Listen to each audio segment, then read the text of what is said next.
장로들에게 주시는 말씀, 그리고 젊은 성도들에게 주시는 권면의 말씀입니다. 갑자기 고난에 대한 이야기를 하다가 왜 이렇게 주제가 완전히 동떨어진 얘기를 할까요? 그러나 여러분, 성경은 앞뒤 문맥이 갑자기 깨지는 일이 별로 없어요. 앞에서 계속 해오던 이야기의 그 문맥 속에서 오늘 말씀을 생각해 봐야 합니다. 그러니까 고난을 받고 있는 성도들에게 갑자기 장로들을 권면하고 젊은 성도들을 권면하는 것은 이 고난 속에서 끝까지 믿음을 잘 지키기 위해서 이 말씀이 필요하기 때문에 그런 거예요. 다시 말하면 밖으로부터 많은 핍박이 오고 있어요. 그래서 모든 성도가 다 지금 힘들게 신앙생활을 하고 있습니다. 그럴 때일수록 안으로 목회자는 목회자대로 교회 성도들을 잘 돌봐야 되고, 또 성도들은 그런 목회자의 가르침과 돌봄을 잘 순종하고 따름으로 하나가 되어질 때에 거기서 이 밖으로부터 오는 이런 어려움들을 이길 수 있는 힘이 생기는 거지요. 그런 의미에서 오늘 말씀을 주고 있는 것을 생각해야 됩니다. 자, 그러면 여러분, 여기 장로라고 표현이 됐죠. 너희 중 장로에게 권하노니. 여기서 말하는 장로는 이 초대교회 당시에는 교회의 목회자들을 장로라고 부르기도 했어요. 우리가 이제 구약 성경에서도 장로라고 하는 이런 사람들이 나오는데, 처음에는 이것이 말 그대로 연장자입니다. 연장자. 우리 가운데서 연세가 있으신 분들, 이런 분들을 장로라고 처음에는 시작이 되었지만은, 이것이 어느 때부터인가 어느 지역, 어느 공동체 안에서 장로라는 말이 쓰여지는데, 그때는 연세도 있으시면서 지도자가 되어지는 사람들, 그렇게 지도자가 되어지는 사람들을 장로라고 부르게 됩니다. 그런데 이제 그런 상태로 시간이 좀 지나면서 이 장로라고 하는 호칭에 지도자니까 결국은 어떻게 되겠어요? 약간의 권위도 생기고 귀족으로 인정해주는, 귀족같이 대접해주는 이런 것이 더 이제 덧붙여지게 되죠. 물론 구약 시대에 이스라엘 백성에게 귀족이 따로 있고 천민이 따로 있고 그러지는 않았어요.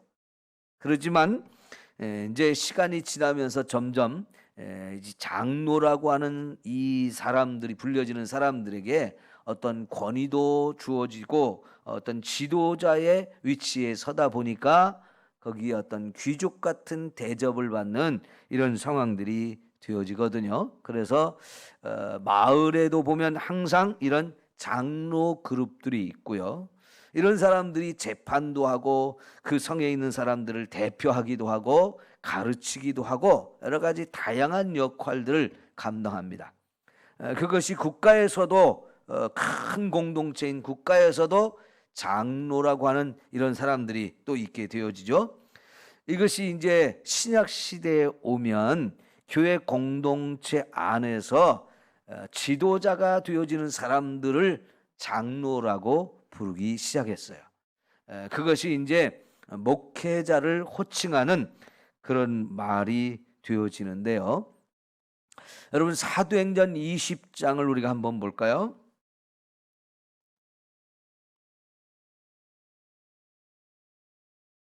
사도행전 20장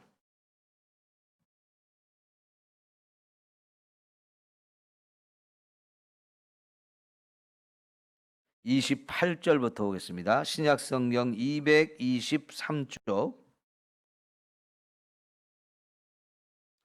신약성경 223쪽 사도행전 20장입니다. 28절부터 여러분은 교회를 위하여 또는 온 양떼를 위하여 삼가라. 성령이 그들 가운데서 여러분을 감독자로 삼고 하나님이 자기 피로 사신 교회를 보살피게 하셨느니라. 내가 떠난 후에 살아온 이리가 여러분에게 들어와서 그 양떼를 아끼지 아니하며 또한 여러분 중에서도 제자들을 끌어 자기를 따르게 하려고 어그러진 말을 하는 사람들이 일어날 줄을 내가 아노라. 그러므로 여러분이 일깨어 내가 3년이나 밤낮 쉬지 않고 눈물로 각 사람을 훈계하던 것을 기억하라. 지금 내가 여러분을 주와 및 그 은혜의 말씀에 부탁하노니 그 말씀이 여러분을 능히 든든히 세우사 거룩하게 하심을 입은 모든 자 가운데 기업이 있게 하시리라. 아멘. 자, 여러분, 이 사도행전 20장은 굉장히 감동적이고 눈물겨운 말씀입니다. 바울이 3차 전도 여행을 했는데 그 3차 전도 여행을 거의 끝나갈 즈음에 전도 여행을 마치면서 예루살렘으로 가기를 원했어요. 그래서 이제 3차 전도 여행을 끝내가면서 이제 예루살렘으로 돌아가는 과정 속에 이 에베소 교회가 심히 염려가 됐어요. 에베소 교회를 들려서 가고 싶었지만 예루살렘의 명절, 오순절이라고 하는 이 명절 전에 가야 되겠다라고 하는 계획을 가지고 가다 보니까 여정이 빡빡했어요. 그래서 배를 타고 이렇게 가는 과정 속에서 중간중간에 항구를 거쳐서 이렇게 이제 예루살렘까지 가게 되는데 에베소 교회는 항구 도시가 아니고 항구에서 좀 안쪽으로 들어가 있는 도시였거든요. 그래서 바울이 에베소를 꼭 들리고 싶지만 시간이 촉박하기 때문에 들리지 못하는 관계로 에베소 교회 그 장로들을 항구 도시인 밀레도로 이렇게 초청을 해서 그곳에서 잠시 보자 해가지고 그것으로 불러냈는데 그들과 이제 마지막 시간을 가지면서 작별하면서 설교한 내용이에요. 오늘 읽은 말씀이 거기 보면 28절에 여러분은 자기를 위하여 또는 온 양떼를 위하여 삼가라. 성령이 그들 가운데서 여러분을 감독자로 삼고 하나님이 자기 피로 사신 교회를 보살피게 하셨느니라. 그러죠. 이 장로님들을 감독자로 세웠다. 이제 요 장로이면서도 혹은 감독이라는 말로도 사용되어진 거예요. 그래서 여기서 말하는 장로들은 다 이제 오늘날 교회 안에 목사와 장로가 따로따로 있는 것과 달리 이 시대는 목사와 장로가 같은 직분이었던 것을 볼 수 있는 겁니다. 자, 성령이 이들을 하나님의 양떼를 잘 감독할 수 있는 자로 세웠는데, 자 29절에 보면 이제 바울이 떠나게 되면 사실은 예루살렘에 가면 바울이 체포를 당할 것이라는 말씀을 이미 하나님 주셔서 거기서 정말 어떤 고난을 당할지, 체포를 당하고 나면 그 다음에 어떤 고난을 당할지 굉장히 어떤 고난이 그게 많이 있을 거라는 예고가 하나님으로부터 있었어요. 그런 얘기를 하면서 내가 이제 그래도 가야 된다, 이게 하나님 뜻이다 하면서 나만 고난을 당하는 게 아니고 내가 떠나고 나면 여러분이 목회하고 있는 이 에베소 교회도 굉장히 큰 환란이 옵니다. 뭐라고 말합니까? 내가 떠난 후에 사나운 이리가 여러분들에게 들어와서 그 양떼를 아끼지 않을 것이다. 이 이리가 양떼 가운데 쳐들어오는 거예요. 그러면 그 양떼 중에 상당히 많은 수가 이제 상처를 입고 잡혀가기도 하고 죽기도 하고 찢김을 당하기도 하고 많은 고난이 올 거라는 거죠. 그것만이 아니고 또 여러분 중에서도, 그러니까 에베소 교회를 목회하도록 세워준 이 목회자들 가운데서도 어리석은 사람이 생기는데 제자들을 끌어서 자기를 따르게 하는 사람들이 나올 거라는 거예요. 하나님이 맡겨준 이 양물이, 그래서 그들에게 목자가 되어져야 될 사람이 자기 양을 만들어서 자기를 따르게 하는 거죠. 여러분, 본래 하나님 맡겨준 양 떼는 하나님의 양이에요. 근데 자기 양을 만드는 거예요. 그 얘기는 뭐냐면 진리의 말씀으로부터 이제 벗어나서 다른 길로 가면서 교회 성도들을 다른 길로 이끌고 가는 이단과 같은 존재들을 말하는 거죠. 심각한 상태가 되는 거죠. 그러면 여러분, 예수님이 하신 말씀 중에 바리새인이나 서기관들을 가리켜서 너희는 눈먼 인도자다, 소경된 인도자다, 그런 말씀을 하셨어요. 분명히 그들이 지도자 그룹에 속했는데 이들이 눈이 멀어가지고 자기를 따르는 사람들을 끌고 가는데, 여러분, 그 소경을 따르는 사람들도 또 눈이 멀었더라는 거예요. 그럼 다 어떻게 된다는 거예요? 둘 다 구덩이에 빠지게 되어진다는 거죠. 이런 사람들이 있다고 그랬는데 여기 에베소 교회도 그런 사람이 일어날 것이라고 말하고 있어요. 이런 거 아주 심각한 문제잖아요. 자, 그러니까 여러분, 이 목회자라고 하는 것이 굉장히 중요한 거예요. 지금 다시 베드로전서 5장으로 여러분 돌아와서, 그래서 그 장로들에게 권면을 하는데, 나는 함께 장로된 자여 그리스도의 고난의 증인이요 나타날 영광에 참여할 자니라.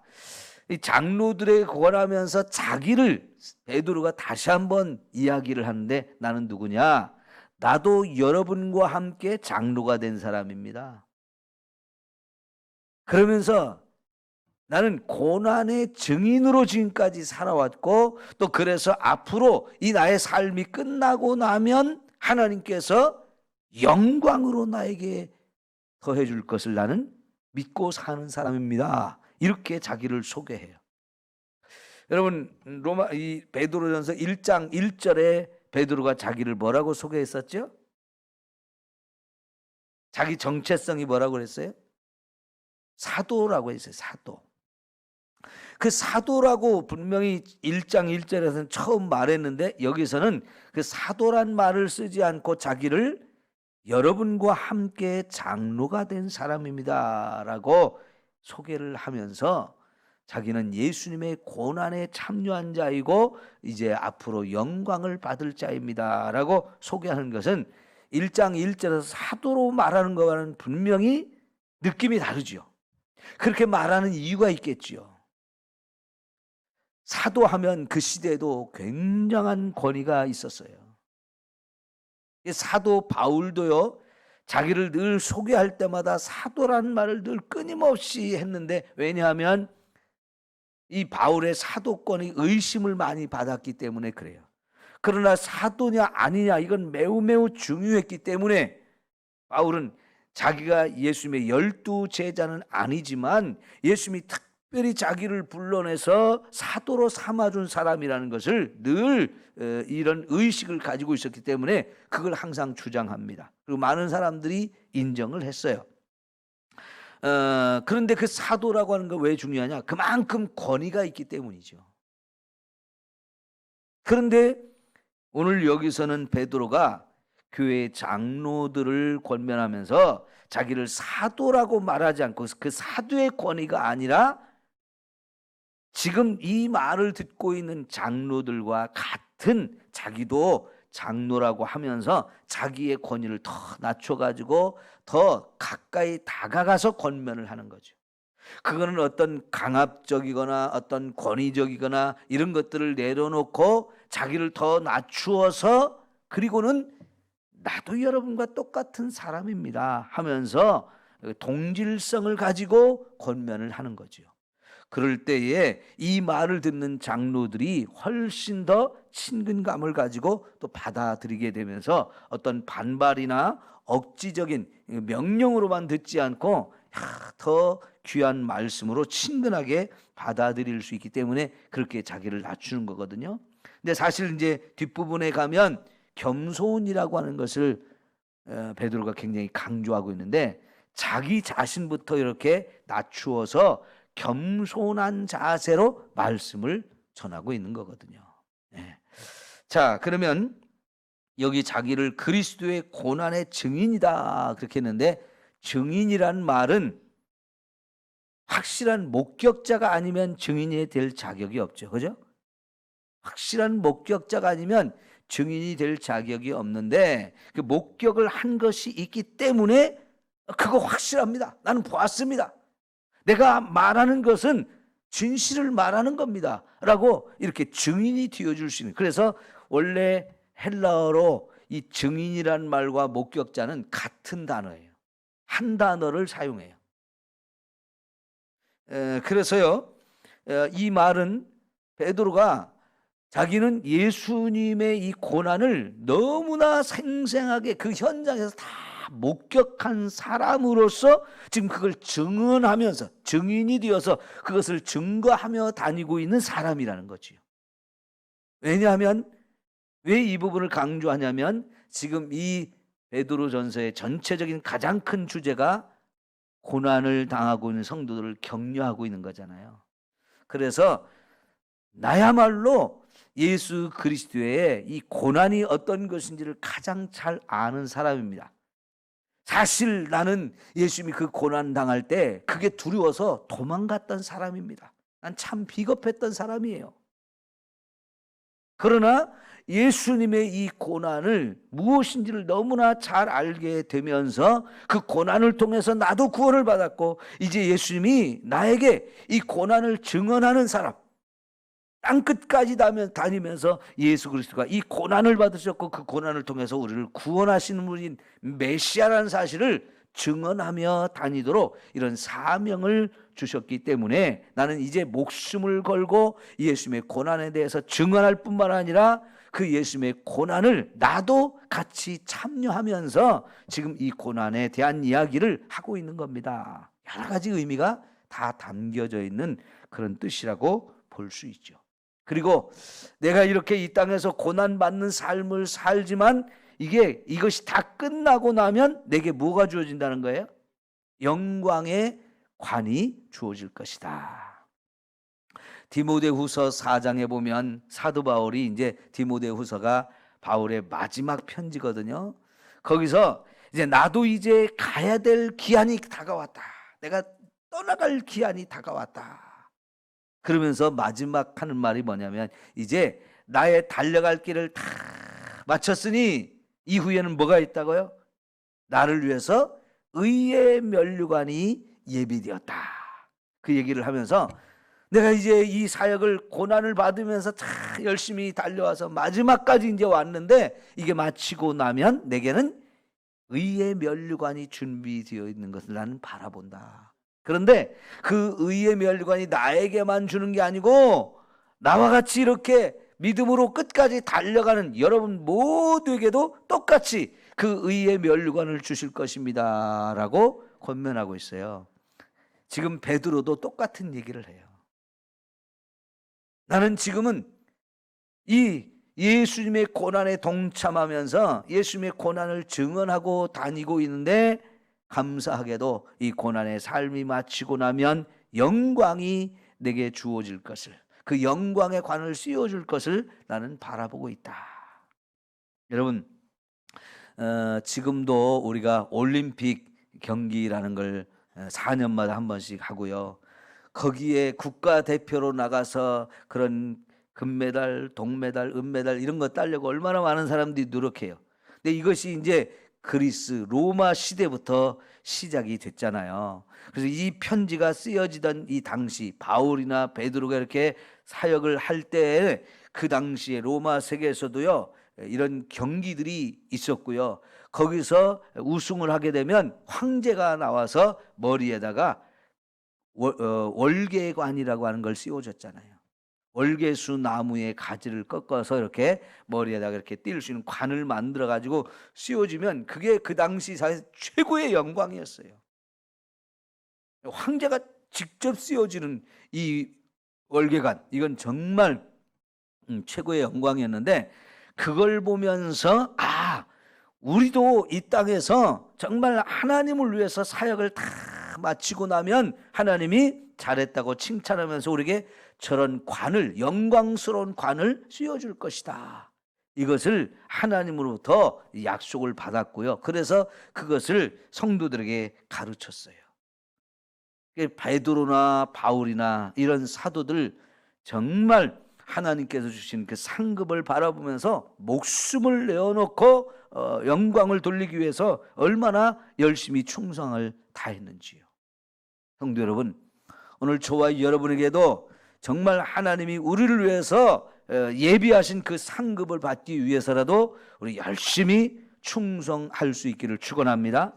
우리에게 분명히 다 맡겨진 사명이 있잖아요. 지난 주일날 설교를 하면서 제가 마지막 세 번째 드린 말씀이 그거죠. 하나님께서 우리에게 달란트를 다 주셨다. 은사를 주셨는데 그 은사를 가지고 이 마지막 시대가 되었으니 더 열심히 충성해야 된다 하는 얘기를 말씀을 드렸는데, 그래요. 우리가 충성한다는 것은 정말 감사한 일이에요. 하나님이 우리에게 사명도 주시고 그 사명도 감당할 수 있는 은사도 주셨는데, 그런 엄청난 은혜를 받은 우리가 최선을 다해서 충성하고 나면 하나님 반드시 저와 여러분을 칭찬하시고 큰 상을 주실 줄 믿습니다. 우리는요, 이 상을 바라보면서 더욱 열심히 충성을 해야 되는 거죠. 자, 이런 것을 가르치면서 장로들에게 주는 권면이 뭡니까? 첫째는 2절에 보니까 너희 중에는 하나님의 약물을 치되 억지로 하지 말고 하나님의 뜻을 따라 자원함으로 해라. 자원함으로 해라. 여러분, 하나님이 이 장로들, 교회 장로들 사람이 되고 싶어서 하는 게 아니에요. 하나님이 너는 하나님의 일을 해라. 내 약물을 좀 먹여라 하면서 이 목자의 사명을 감당할 수 있는 일꾼들을 선택하시고 불러서 세워주신 거예요. 그렇다면 정말 하나님께 감사하면서 스스로 자신을 하나님께 드리고, 그래서 그 일을 자원하는 마음으로 열심히 해야 한다는 거지요. 저도 하나님께서 일찍이 중학교 때 목회자가 되도록 서원하게 하셨고요. 그건 제가 한 것 같지만 사실은 하나님이 저에게 그런 마음을 주셔가지고 너무너무 감사하고 너무너무 좋아서 하나님 종이 되겠습니다, 이러면서 이제 자원하게 하셨는데, 하나님 불러주셨으니까 자원하는 마음이 생기는 거지요. 그때로부터 이제 목회자가 되는 길을 가게 되었는데, 이런 자원하는 마음을 하나님 주신 거 너무너무 감사해요. 근데 예전에 제가 대학원에 다닐 때 보니까요, 제가 군포에 있는 교회에서 사역을 했었는데 담임 목사님을 볼 때마다 너무너무 안타까운 게 있었어요.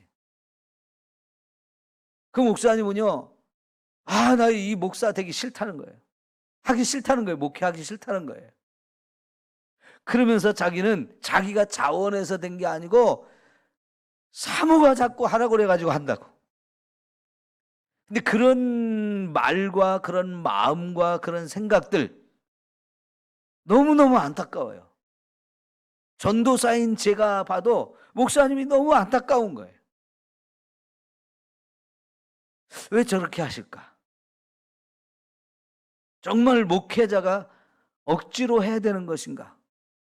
저는 이해하기가 좀 어려웠고요. 그게 참 불편하게 들리면서 그 설교할 때 그런 말씀을 하시고 또 평소에 목회하는 걸 보면은 열심을 다할 수가 없는 거예요. 특별히 힘들고 어려운 일 생기면요, 괜히 했어, 이게 돼버리는 거죠. 내가 괜히 목사 돼가지고 이런 고난을 겪고 있다고, 이런 힘들고 어려운 일 겪고 있다고, 그런 불평과 불만이 쏟아질 수밖에 없는 거죠. 저도 그런데 성도들 생각에는 어떻겠어요? 그런 모습이.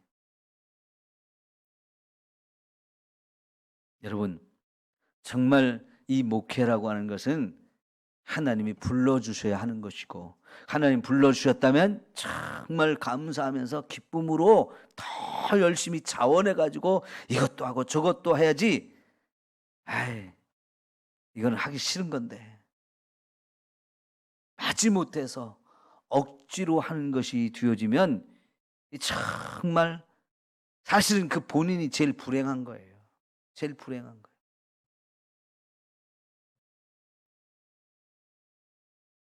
요즘에 젊은 목회자들에게 그런 부분이 참 아쉬운 면이 있어요. 우리 전사님을 볼 때 참 감사한 것은 무슨 일을 했으면 좋겠습니다 하면은 머뭇거리거나 좀 뒤로 물러서서 이거 하고 싶지 않은 그런 모습을 보이지 않고 항상 예스 하면서 잘 이렇게 열심히 하시는 모습을 보면 너무 감사해요. 근데 요즘에 많은 젊은 사역자들이요, 교회 처음 올 때 전사님 혹은 목사님 이러이러한 우리 교회 오셔서 이러이러한 일을 좀 해주시면 좋겠습니다 라고 말씀을 드리면요, 그 안에서만 하려고죠, 그 이외의 일을 안 하려고 그러는 걸 많이 봐요. 주일학교 어린이들 담당하는 일을 해주시면 좋겠습니다. 그렇게 하고 이제 오면요, 주일학교 어린이들 가르치는 거 이거 외에는 교회에서 다른 일은 안 하려고 그래요. 심지어요, 목사님 저 그거 할 줄 모르는데요, 처음에 저 올 때 그런 거 말씀 안 하셨는데요, 이러면서 안 하려고 그래요. 그런 일을 시키면은 마지못해서 막 억지로 하기 싫은 거 하듯 이런 표현을 내보이는 사람들이 꽤 있어요. 그러면요, 하나님의 일은 그런 게 아닌데. 여러분, 목회자가 됐든 성도가 됐든 정말 하나님이 우리에게 맡겨주신 일은 감사함으로, 기쁨으로, 자원해서 해야 돼요. 무슨 일이 됐든 기쁨으로 자원하면서 해야지, 마지못해서 억지로 하는 것 되고 의무감에 하고 책임감 때문에 하고 그러면은 본인이 제일 힘들어요.